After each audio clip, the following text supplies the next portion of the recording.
Hey guys, I just finished watching season 5, episode 6, I believe, of Breaking Bad. This was another really good one. Sorry, I'm going to be speeding through this because I have so much to do tonight, but I still want to give you a pretty good idea of what I thought about the episode. So first things first, we have Jesse trying to take shit into his own hands. I don't think I've mentioned it before, but I just want to say the street slang, the street lingo that Jesse uses has always been cringe.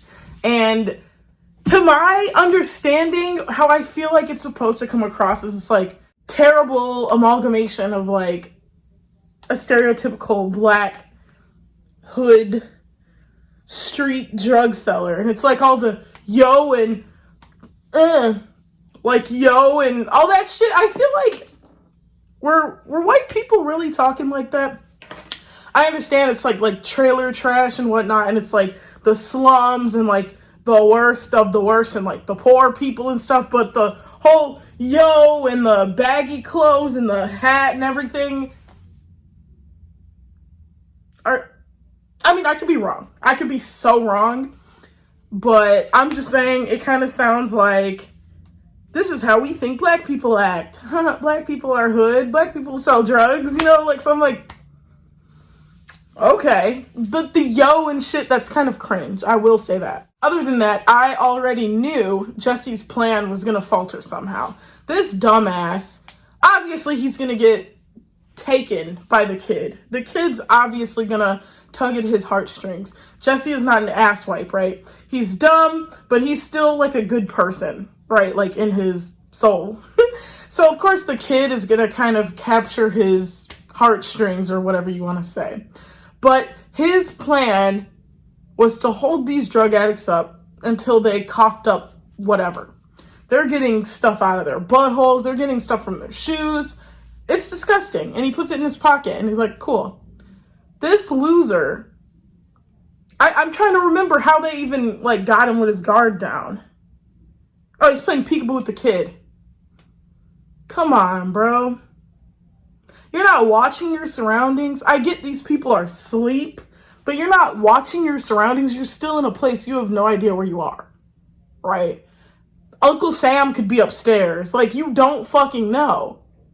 And you're taking 5 with a kid? Shit, okay, whatever. Sure.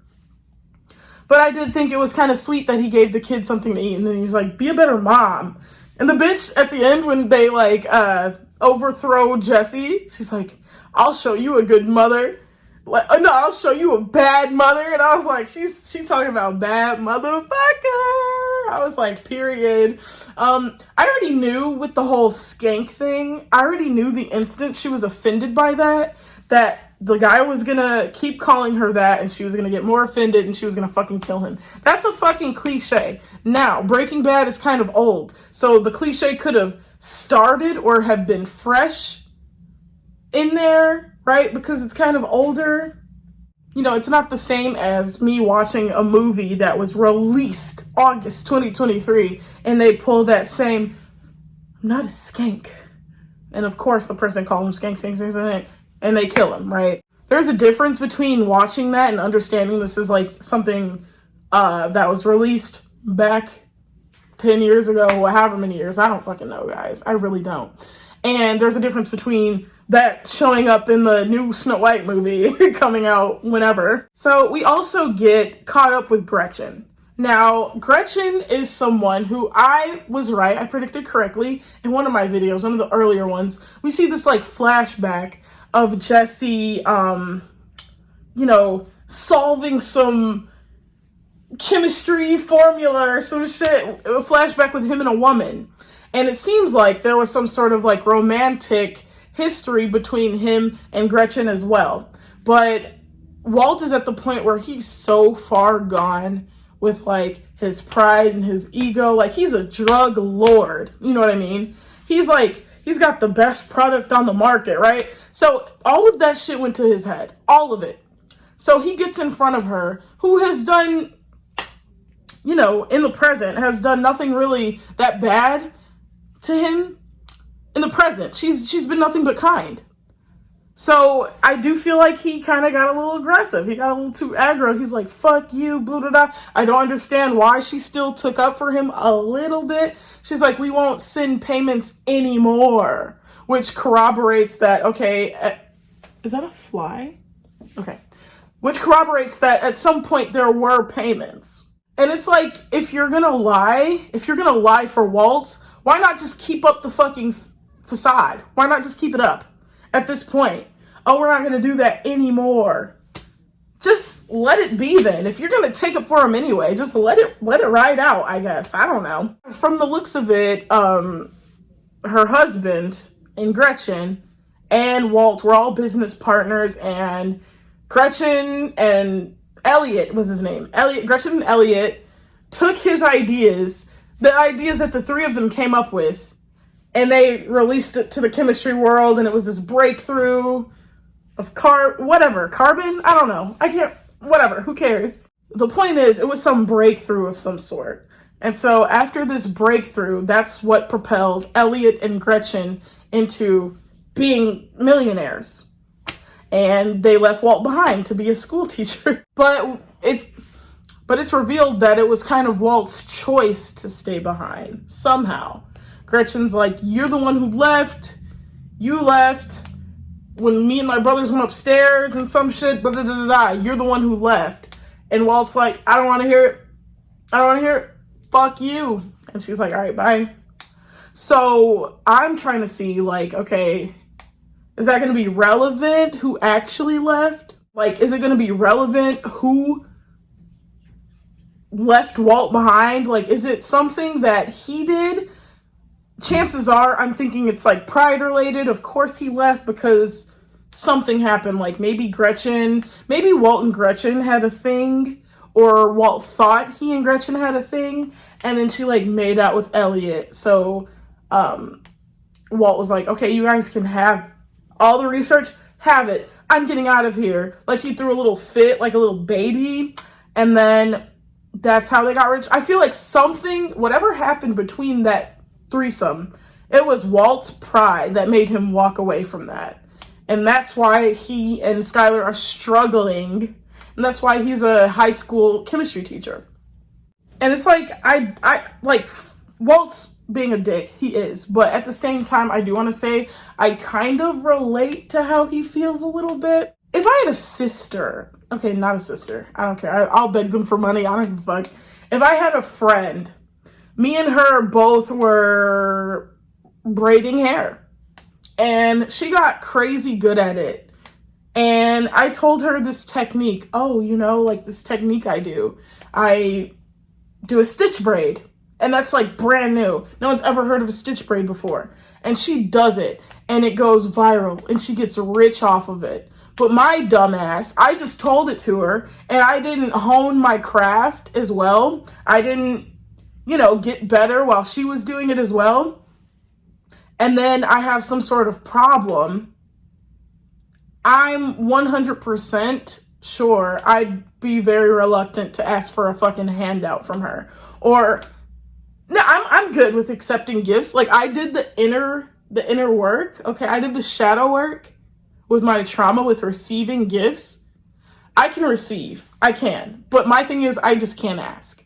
You would have to offer me, hey, Aaliyah, I understand that this is happening, this is happening, this is happening. Here's $500K. I'd be like, thank you so much. Thank you. And that would be it. Okay?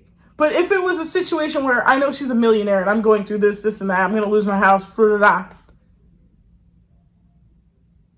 Okay, when it got to like the deadline, I would probably have to swallow my pride and be like, hey, can I borrow some money? But Walt's stronger than I am. That toxic masculinity is another beast all in itself, because personally, I would have folded and I would have been like, bro, give me some money. It's mine anyway. Give me some of that money, please. So the last thing I kind of want to bring up is, it looks like towards the end of the episode that Walt and Skylar are seemingly getting closer. So I liked when Skylar was like, where have you been? Oh, wait, we're past that, aren't we? So the marriage is falling apart. It really is, because she just looks defeated. She is defeated. She's like, never mind. And then, you know, it's revealed, hey, Gretchen said they're not paying anymore.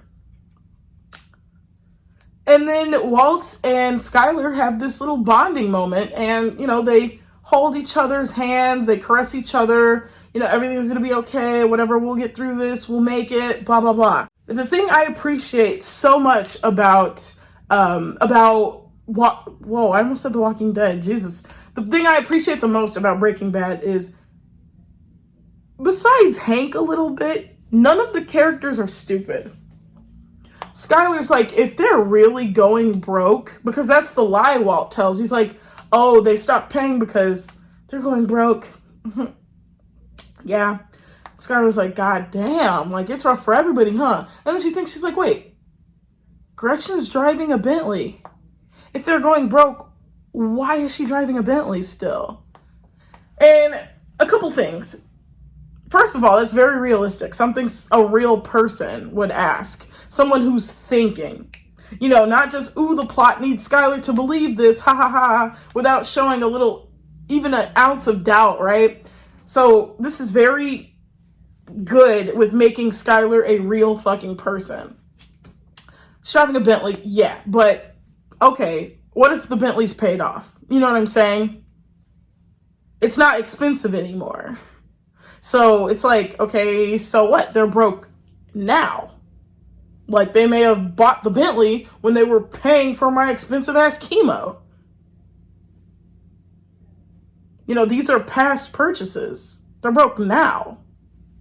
So there is a lot of logic wiggle room around the whole Bentley situation. And while it's like, oh, well, maybe they're just trying to keep up appearances, which is also really valid. If I was known to be a rich bitch, whatever, I would still walk around like I'm that same rich bitch. I would stop spending shit like I'm rich, but all the stuff I had, I would still go out and flex that shit.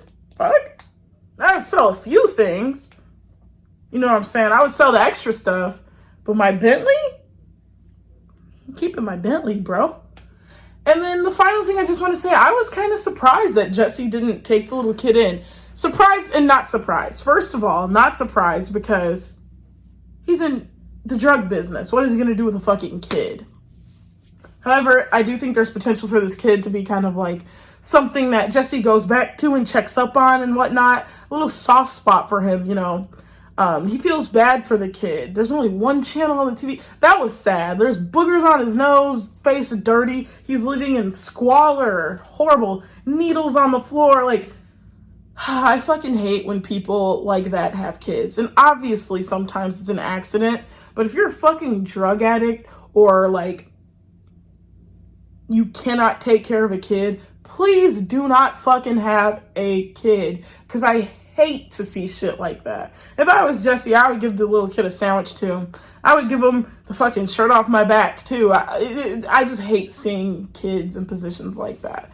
But I was kind of surprised. I was like, damn, he left him there? Like, he did his part, right? He got him out of the house. He didn't want him to see the body. He didn't want him to see his coked out mom, well, heroin and methed out mom. And yeah, he got him out of there, put a blanket around him, and he was like, okay, like, this is peekaboo. Don't open your eyes until the cops get here. And the ATM exploding, that was awesome. When, you know, they've been knocking at it all day.